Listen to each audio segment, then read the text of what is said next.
What's up, everybody, and welcome into the Burgundy Zone. I am so happy. We are so happy to bring you a very special episode.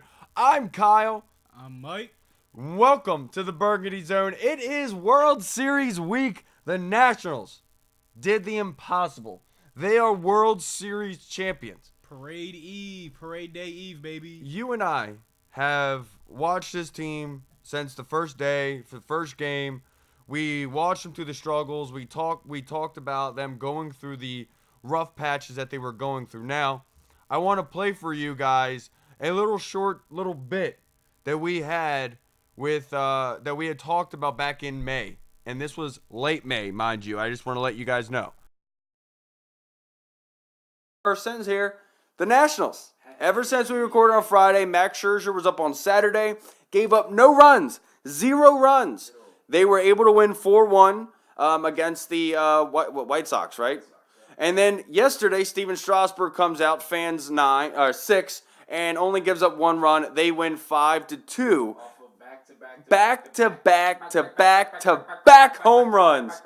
Wow. I mean, did you get to watch that game? I was blown away by it. Unfortunately, I did not watch the game, but watching the highlights this morning when I woke up, I was just in awe. Like, have they finally turned the corner? I feel like they turned the corner a couple weeks ago, but have they finally turned that corner where it's just like no more stupid mistakes, no more base running errors, no more infield errors, just power hitting and power scoring, power defense, power Nationals baseball. And something I actually had said on Twitter yesterday was that back-to-back, that 4 home runs back-to-back that the Nationals did hit, that is something that can change seasons around. And one example I love to use is the football example was when the New York Giants had the 4th and goal stand against the Redskins.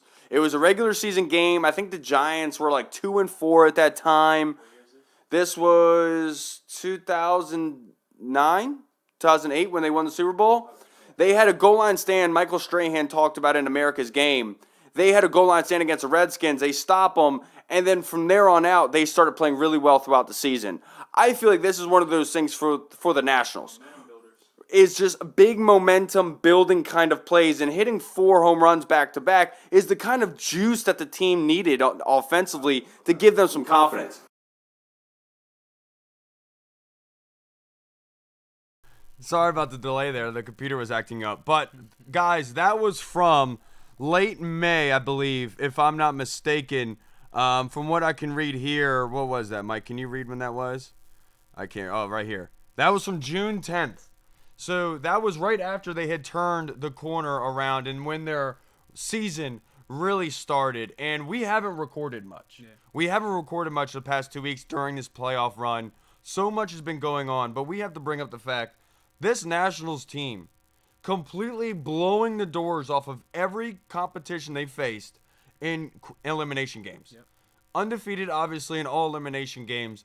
And they pulled out the one game against the one team that everyone said they had no chance against. Yeah. I mean, at one point, they were going for the major league record of they had won 8 playoff games in a row. The record was 9. And obviously, they lost game 3 to the Astros at home. But that's just a microcosm of their season right there. Started off 1931, but crunch time comes around. And when it really counts, the bats get hot. Who wins 8 playoff games in a row? Like, that's unheard of. Well, obviously it's unheard of, but that's just ridiculous and crazy. Yeah, and Scherzer, after his he couldn't even dress himself. Yeah. He had to ask his wife to help dress him on Saturday morning. This dude was pitching on, what, Monday? Yeah, they said that on the way to the stadium to get his treatment, the cortisone shots, all that. He said that he was going down GW Parkway, and anyone from the area that's been down GW Parkway knows it is literally pothole central. Yeah. And he said that every time they hit a pothole, which is like every 5 to 10 feet, it just felt like he was getting stabbed in his whole back, shoulder, left side, or right side. So it's just like, for him to get this shot, and 2 days later come out and pitch, not lights out, but not even vintage max, but do enough to get us through, and for Corbin to come in and close it out for us. I mean, what can you say? That's Scherzer for you, though. The fact that they were able to go back to Houston, you have to imagine, guys, they won those first 2 games handedly. Imagine the confidence coming back to DC, and then losing those 3 games at DC, and your bats go quiet. they go quiet. You have 3 hits in Game 5. I mean, it was absolutely ridiculous what happened to the Nationals offense when they came back to DC. But give credit to the Astros. Yeah. That pitching staff, they really did well. Going against Garrett Cole second time, we can talk about the umpires screwing everything up. Wrong calls, bad strike zone. I get it. But this is all about being happy today, my friend. Oh yeah, without a doubt. Max Scherzer being able to pitch in that game, and a great game at that, giving up 2 runs. But I'm not sure about you, but watching that game, I know I was like kind of mad at first, getting with the first 2 runs, but I kind of knew, like, the way this Nationals team has been, there was no panic. You're like, all right, they do well late in the game. I think they could come back and get Right. this done. I mean, again, anyone that's a Nationals fan, follows Max Scherzer through his Nationals career, knows that he's good for a home run or 2 in the first 1 or 2 innings. So, with that being said, when he gave up the 2 runs, I was, like you said, I was kind of just like, oh man, here we go, snowball effect. But in the back of my mind, and at the same time, I was like, you know what? They've been here before. They've done this before numerous times. They've already won 2 games in Houston before, leading up to this. So it's like, and they've always been comeback wins. So I was like, you know what? I got no worries. Once it got to the 7th inning, and it was still 2-0, 2-1, that's when I was kind of like, it's getting a little dicey here. But again, anyone that's watched this run throughout the playoffs knows that from the 7th inning to the 9th inning is prime time for the Nets. Oh, absolutely. And what we just saw 2 nights ago, I will never forget. Yeah. Sitting on my couch, being completely silent, seeing Rendon get the home run, you sitting there saying, oh man, they're down 2-1. Oh, is it happening? Is it happening? And then Soto gets walked. And then here comes the tatted up redneck, the one dude that nobody thought was going to be the saving grace for this team. Yeah. Howie Kendrick hits an opposite field home run, and hits Bong, the barrier. bong. How amazing was that? I mean, I was talking to you about this yesterday. When I was watching that ball go towards the stands, it was like one of those things where like you knew it was gonna hit. Yeah. Like it wasn't one of those. It was like when you have a feeling and you see a foul ball come off, you think to yourself like, oh, please go left, please go left, please, and it never goes. With this one, it was almost like you knew it was going for the foul It's pole. like it had no curve to it. It was just a straight shot directly to the pole. And hearing that sound, that bong, I screamed so loud. My voice is still messed up from it. And what amazing game that was. And then also being able to get the extended runs, being able to get some insurance runs going against that Houston Astros offense, knowing how bad the bullpen has been. But the fact being is, Mike, in this World Series, the bullpen was undefeated. They did not give up a lead after the 7th inning of the Nationals. Yeah, a lot of credit to Davey Martinez. Doolittle, Hudson, pretty much those are the 2 that they went with as far as the bullpen and the closers. Corbin was used as a bridge guy. Yeah.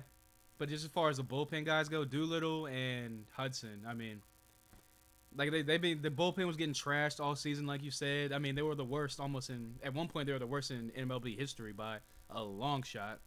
And for them to get it together, make the moves they did at the trade deadline, shout out to Mike Rizzo, hell of a GM.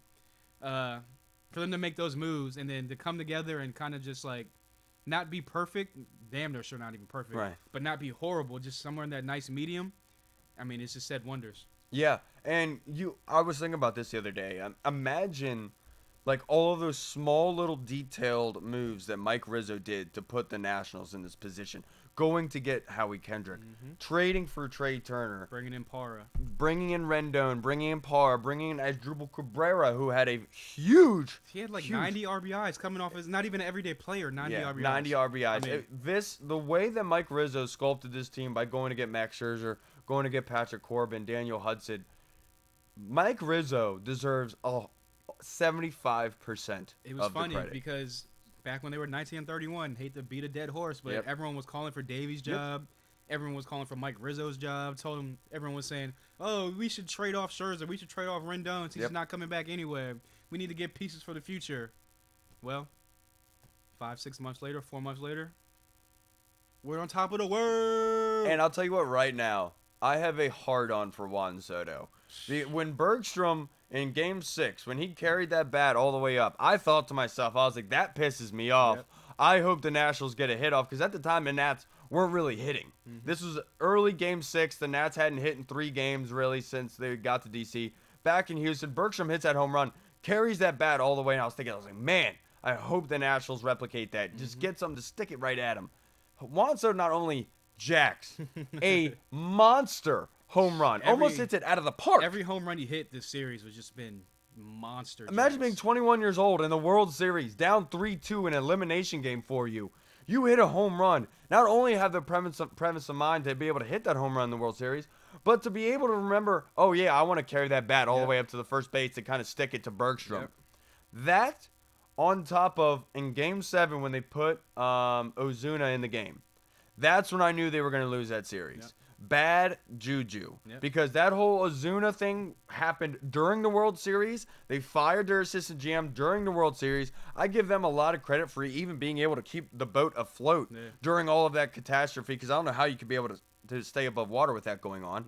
But the fact being is they still got it done, and it was that kind of that bad juju, that negative energy that Ozuna brought. I thought as soon as he came in the game, I said, that's game.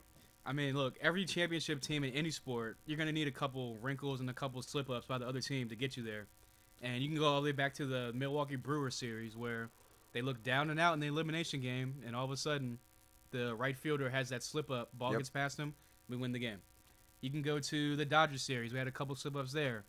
The only one we didn't have any slip-ups is when we just destroyed the Cardinals, which not even – I mean, I saw them winning that series, but not even a sweep. No one saw a sweep coming. Yeah. And – again, the World Series, and then for them, like you said, for the Astros to have that stuff off the field going on, for them to have those top two, like great top three, like just mad, like monster pitchers, and for the Nats to overcome that, I mean, it just says a lot. And we could talk about them for another 2 hours. I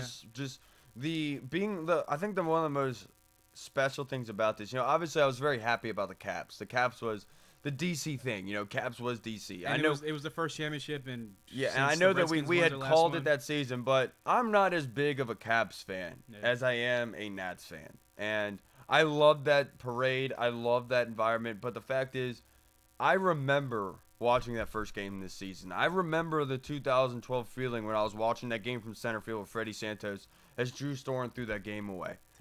I remember the RFK days, losing 1-0 to the Mets. I remember Alfonso Soriano, Adam Dunn, all of those things. And watching this season go on, and them being at 19-31, and us sitting here saying, we think they're the exception. Yeah. We think that this team is an anomaly. We have the proof of it. We have the recording. For us to be able to sit here and for it to watch it happen and to watch it actually unfold into a championship team, I think is something that I'll probably never forget for the rest of my life. And even if the Redskins ever do win a Super Bowl, I think this will be more special to me just because we stuck with them the whole way. And it was so much fun to watch them play. I talked about it before. As much as it is fun to watch them play the game, it's a lot more fun to watch them interact with each other as people. I mean, you can just tell, like, they're literally, everyone said, like, this group of guys right here, I love them, like, blah, blah, blah. Like, you can legitimately tell that all 25 of those people, not even just the people the AAA players, the people that got brought up for a game or two during the injuries in the beginning of the season, like, you can just tell that they legit all just, like, love each other. They're, like, good best friends almost. Like, I mean, this is one of those, like, teams that's going to, like, go down to MLB history as just, like, one of the, like, the best to ever do it. And Ryan Zimmerman. Yeah, Mr. National. Ryan Zimmerman, incredibly happy for Ryan. He deserves this one. He is Mr. DC. I mean, he is Ovechkin. He's been here literally from the beginning, since 2005, the first player drafted by the Nats when they moved from Montreal. He never left during all the lows, 100-loss seasons. the 90-loss seasons, the constant number one overall pick year after year. Stuck with the team, didn't want to get moved. Stuck with him. And even during this season, he said, before this all even happened, he said, I want to be back. Yeah. And I'll even take a pay cut to be back. I just want to be back in D.C. He's Mr. D.C. Yep. He's what we've wanted as fans from somebody on the professional sports teams. To love this city, embrace the city, to want to be here and bring a championship here. Still waiting for that Redskins player to be that guy. That's Ryan Zimmerman. I mean, I guess Kerrigan would be kind of that guy, but obviously we haven't won anything with the Redskins, so... But a lot of credit to Ryan Zimmerman. I think he's one of the most people I'm happy for, besides Mike Rizzo and Max Scherzer. Max Scherzer being the best, and what he's done for the Nationals since he's been here. They paid him a buttload of money. How many? I think we can't even count it on two hands. how many athletes have gotten big paydays to come play in DC Yep. and nothing happens. Max Scherzer is one of the only guys to get a huge payday, come here, and to not only play at the same level, but higher. I was gonna say he overproduced. Right. And the fact that he was able to do that, I love Max Scherzer for that. And I really hope that he stays with us. I hope that they can keep this group together. Yeah. Yeah, I've said it Without a before. I think Rendon's are Chase Utley, and I think that we should be able to keep Soto, Rendon, and Trey Turner for as long as we need them. Yep. I mean, you heard John Feinstein on the Junkies this morning. Pretty much, he was just saying like, whatever it takes, you have to pay Rendon. Whatever the money takes, whatever the market dictates. And obviously, our run was based off of the elite three pitchers, the top three pitchers we have. I know Strasburg's gonna get. He's going to opt out. He's going to command an extra 20, 30, 40, 50 million dollars on the market. At the end of the day, I know the learners are kind of like cheapskates. They don't want to pay like top dollar to players. But look, he just came off of a World Series, all that extra revenue they brought in. Whatever you pay them going forward, you're going to make all that back because you got the World Series. Attendance is going to be up next year. So that's going to be more revenue. I think that they should do that. You'll make all the money back double, Yeah. triple fold. And if you have more playoff runs and World Series runs, I mean, come on. We've beat up the learners a little bit on here. One thing I do want to apologize for is I kind of had a realization the other day that, I gave him a lot of crap for not re-signing Bryce, but the fact is we had heard a stat that the top 10 teams in batting average don't make the playoffs, which tells you the pitching makes the playoffs and pitching wins you games, which is why they didn't want to pay Bryce. They wanted to pay Corbin. They used the Corbin, Bryce Harper money they offered him to pay for Corbin with Max Scherzer and Strasburg. And so I felt bad. I feel like we should give them a lot more credit than what they are due because they knew what to do to win. I mean, it all circles back to Mike Rizzo. He was there with the Diamondbacks when they won their championship with Kurt Schilling, Randy Johnson as the two top aces, two best pitchers in the league at that time. And obviously he brought that over to the Nationals where it's like, if we can have two aces, let alone three, I mean, no one's going to be able to stop us. So. No one. But a lot of credit to the Nats. I can't wait for this parade this weekend. The crazy thing is, this series was so much fun to watch and was so entertaining that the two women flashing their titties behind home plate are gonna be forgotten about. Yeah. Like no one's even talking about it anymore. That's how crazy of a series this was. But congratulations to the Nationals. I hope I really am able to go to the parade tomorrow in DC. I was able to go to the Caps parade. This one obviously being a little bit more special to me. I want to be able to go down there and celebrate. Without a doubt. It's going to be a shit show. I mean, people thought there was a lot of people down in DC for the Caps parade. I can imagine there's going to be not twice as many people because there was a lot of people down there, but damn near twice as much people for this Nats parade just because obviously, like you said, the Caps thing was like a whole like, oh my God, DC finally got another championship.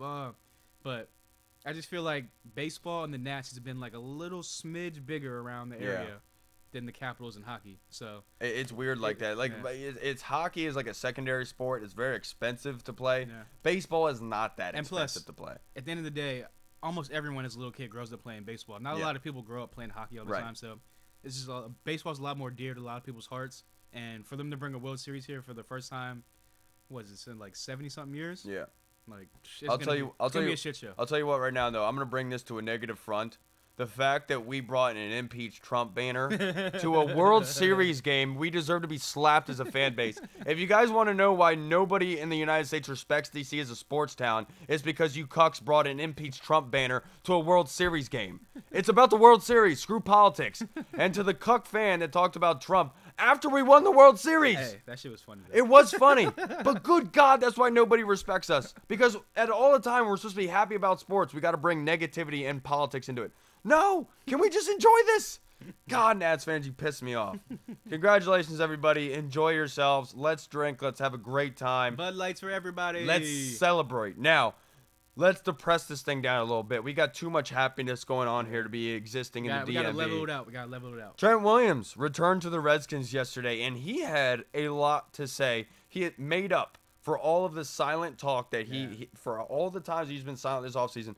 He spoke up, and he said a lot of interesting things. One being he did not want to actually answer the question if him and Bruce Allen's relationship is going to be fixable. Everyone kind of knew that was like a thing. Like, no one likes Bruce anyway. So then the other thing that Trent said, which I thought was the biggest and most concerning thing, was that for 2 weeks, for 6 years, this has been growing on Trent's head, this little growth.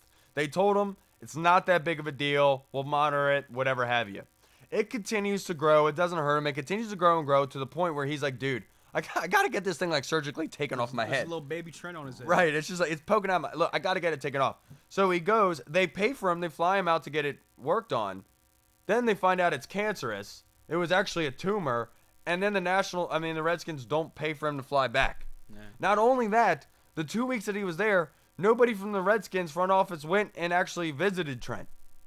So I've been a little bit hard on Trent. I mean, everyone has, but after hearing this, I mean, Ridiculous. do you blame him? Like, come on. You can't blame him at all. And the fact being is that it was a tumor. It was cancerous, and you should have taken care of it when he talked to you about it in 2013, 6 years ago. So, But this is the way the Redskins operate. for everyone out there saying that he wanted more money, he wanted a new contract, no, it had nothing to do with that. He literally was like about to die. Well, also, the contract actually I was know a he, thing. he wanted more guaranteed money, obviously. Because of, in particular, what happened to Alex Smith last Yeah. year. He said, there's no way I'm going into the season with no guaranteed money this year with what happened to Alex. I mean, look, I could break my leg and not be back in football ever again. he was quoted as saying, like, a doctor told him, get your affairs in order. So, like, that's going to play with your head, mess with Yeah. your mind a little bit. So, obviously, you're playing a physical sport and a crazy, dirty sport like this. You're going to need some type of guarantees going forward. So, I don't blame him on that front. No, But for everyone saying that it's all about the money, it's all about the money, no. no. It had nothing to do with the money. This man's life was on the line. I never wanted Trent to get traded. I didn't think he was ever going to get traded. I thought that this was all a hoax. I was wrong Damn, about that. son. What if this was they were talking about whenever Bruce said, I know the truth. I know the real deal. I know the truth. Yeah. He knew he had cancer the whole time, and it was just like, damn, we really dropped the ball on this one. Yeah. And they haven't really come out they released a report saying they asked the NFLPA to put in an investigation into his medical history. It's all bullshit. They're just trying to cover their ass from being sued. They screwed the pooch. But the biggest takeaway, Mike, was that Trent multiple times said he had respect for Dan Snyder. Yeah. He still coveted the relationship with Dan Snyder, which tells me that Trent doesn't want to leave the Redskins. He doesn't want to not play for the Redskins. He just doesn't want to play for Bruce Allen. Yep. And this might be the straw that broke the camel's back to get Bruce Allen out of this building. Because if Trent Williams is coming out saying, Dan, I still love you, bro. I don't want to leave. It's that dude. That's the difference. I mean, look, you just said it, hit the nail on the head. We'll see this coming off season what happens because it's going to be a power struggle between just like with Tom Brady, Belichick, and Kraft. Belichick wanted to move on and keep Garoppolo. Kraft was like, no, I'm going to supersede you. We're keeping Brady, move Garoppolo. So we're going to see this upcoming offseason where it's going to be Trent. Are you going to get traded and keep Bruce here? Or are you going to let go of Bruce and Trent stays here?